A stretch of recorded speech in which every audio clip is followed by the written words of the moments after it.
Hello, hello. Welcome back to the Education System Reboots channel. It's been a long time. I kind of took the summer off, but we are a few weeks away from getting back into the swing of things for school, and I thought I'd try to get my habit up and running again in terms of making these videos. So basically what I wanted to talk about today was a simple idea. Yesterday I was watching baseball. I'm a big baseball fan. Grew up a Cubs fan. If you pay attention to what's going on, there was a big thing with the trade deadline where they traded a huge chunk of their core group of players, the ones that won the 2016 World Series. And I'm not going into that, but basically, because of that, I've been trying to pay attention to baseball more broadly, just because I want to see what happens with the players and just how they're impacting other teams that they go to. Anyway, so what I was struck with yesterday was I was listening to the MLB Network, and they were talking specifically about two players. I can't remember their names, but I know they played for the Braves, and they were focusing on shortstop and second base and their ability to work well with each other. And basically, they were arguing why one of the commentators thought that they were the best shortstop second base combination in baseball right now. Excuse me. And so I just found it fascinating because what they were talking about is, in essence, exactly what I'm trying to talk about on this channel. It's about process over product. Obviously, when we see any great sport athlete, we are seeing them at their best, right? We don't see the work that goes into where they got usually. But as these commentators were discussing, they were talking about their work ethic, and they were showing clips of their daily habits and routines, and they were showing them that it's not a fluke that these two players are doing great things. They had high batting averages. They were hitting for power. Fielding was great. And then they showed these pictures of like the routines, and they showed one of their coaches working little drills with them daily. And they were talking about how this is their daily routine. And so in essence, our daily habits matter. Okay. I think if we stopped and paused for just a sec, we'd go, yeah, duh. I mean, that's an obvious statement. But it's that consistent. And I've been a fan of saying the phrase consistent effort over time equals success, which I will say, I believe it's a great phrase. I've also been toying with the idea of adding consistent quality effort in there, right? Consistent quality effort over time equals success. And again, either way you do it, I think it works. But obviously, if you're going to put in some effort, it's assumed that it'll be quality effort. So back to the baseball analogy. So they kept showing how all this hard work was paying off, that they've been having these consistent routines. And they also were talking about what makes a good baseball player. Well, it's showing up to the park and doing your routine, right? Working no matter what, working daily, working diligently, making small adjustments when needed, but you always show up, right? It's over time, that consistent effort. And then by doing that, and by making the small adjustments as well, by reflecting on your routine, adding things, if you are noticing that there's a small,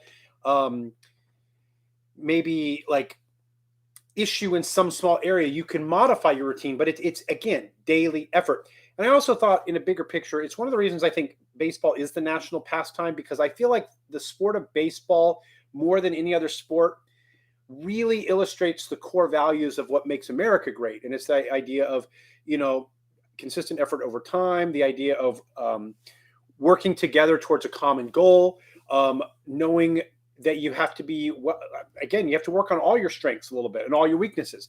You can't just be really fast and be a baseball player. You have to be able to hit, you have to be able to throw, you have to be able to field, you actually have to think critically, right? I would argue that there's more strategy to baseball than most other sports. Now, again, I'm happy to have a debate later on with that. But,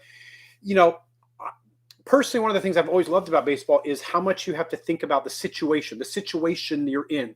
Situational hitting. I know there are batters that choke up when they have two strikes. That's a situational hit. You don't do that. You only do that when there's two strikes. You shift, you decide, this person is a left-handed batter against a left-handed pitcher. Most likely they're going to hit it to the opposite field. I mean, this is just examples. But you're constantly thinking about how all the pieces are interrelated, which I think is life, right? I think is life. if we are growing as human beings, we are having to constantly reflect on the input that we are getting, right? Through just daily interaction with people, through everything that we encounter in life. And then we're having to make decisions based on the situation, based on the idea of, okay, this is what life is handing me right now. This is the cards I'm being dealt. So now I got to make the best informed decision. That's what you're doing constantly with baseball.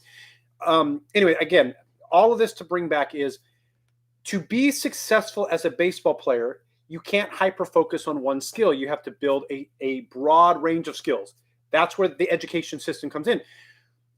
The education system, in my opinion, is there to help create a broad foundation of skills, so that as you develop and grow and get older, you start to kind of say, okay, all of these are foundational skills, just like in baseball.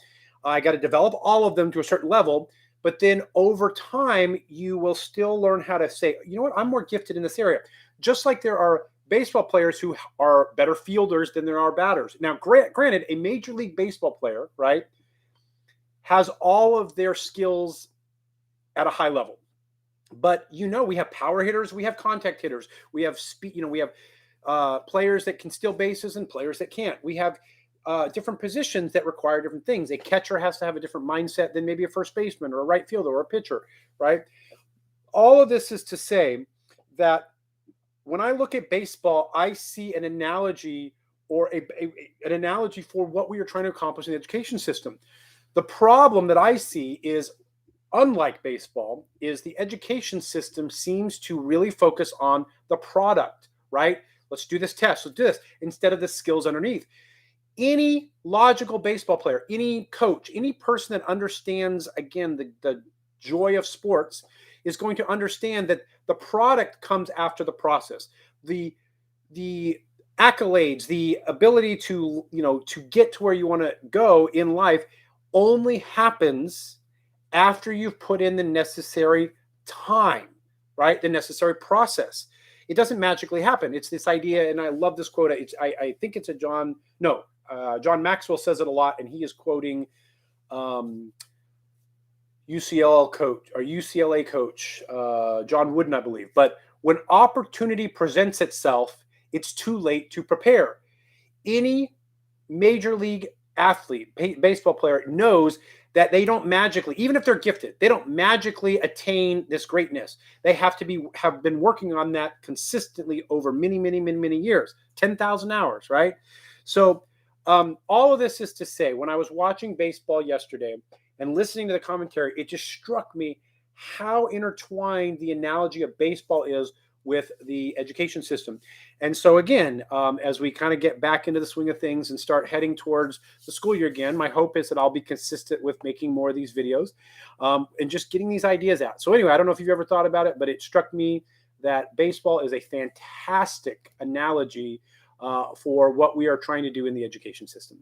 So with that said, I hope if you are a teacher and you're heading into the school year, I hope you have a wonderful school year. I personally in Oregon have a few more weeks to go, but I'm starting to mentally get prepared for that. With that said, as always, consistent effort over time equals success.